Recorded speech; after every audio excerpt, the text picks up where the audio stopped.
I think the philanthropic sector has got a dual role to play. It's got the freedom to be able to support lobbying and advocacy activities, but it also needs to align itself internally to break down the barriers between the asset management process, the endowment management. So I think philanthropy's got this fabulous space in which it can operate, and it needs to use all of the tools in its kit bag to really try and achieve this change. I think foundations are beginning to ask the right questions. Question remains is whether they will go for the right answer. It remains to be seen whether in addressing those issues, foundations will go from system innovation to system redesign and system transformation, because that's what we need.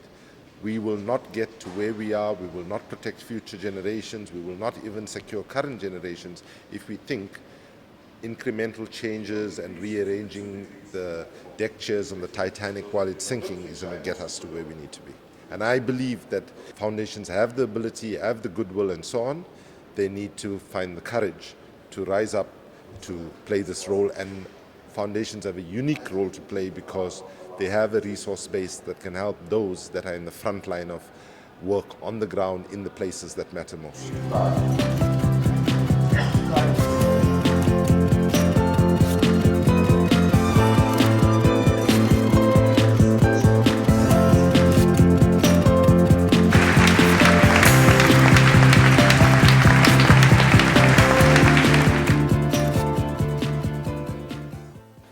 The decisions being made are not being made in the interests of ordinary people. They're not being made in the interests of the long term. They're being made for short-term corporate interests, and we have to find ways of stopping that. One of the ways that's come up most recently is this Divest Invest campaign, which seems to have really set a spark that has lit up particularly young people on university campuses to say this is our future that's really at jeopardy.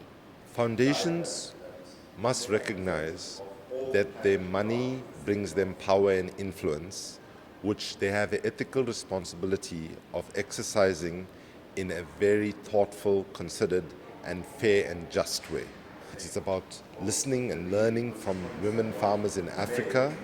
It's about listening and learning from the people of the small island Pacific nations and what they're going through, and to empower them and give them a voice to be able to articulate policy demands. Those that are directly affected with the issue, those that are powerless, those that are poor, those that are impacted, to have the capability to articulate the policy demands, and not feeling as a foundation you have to have a policy position on everything.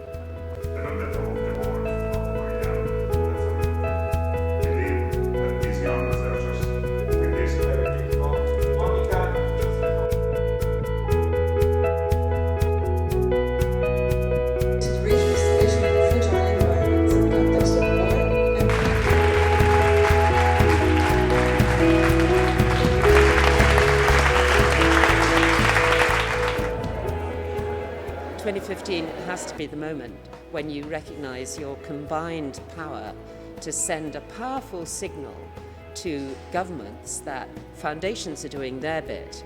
They are divesting, they're reinvesting in the industries and the architecture of a low-carbon future. Foundations do their bit. Now, governments, it's your turn to do your bit. We'll be behind you. Take courage, take that next step, point in the right direction.